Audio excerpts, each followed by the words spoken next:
ಕಲಬುರಗಿ ಜಿಲ್ಲೆಯಲ್ಲಿ ಬೆಚ್ಚಿ ಬೀಳಿಸುವ ಘಟನೆ ಬೆಳಕಿಗೆ ಬಂದಿದೆ.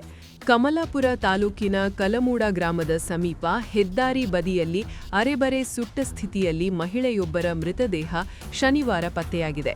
ಈ ಪ್ರಕರಣಕ್ಕೆ ಸಂಬಂಧಿಸಿ ಇದೀಗ ಮೃತ ಮಹಿಳೆಯ ಗುರುತು ಪತ್ತೆಯಾಗಿದೆ.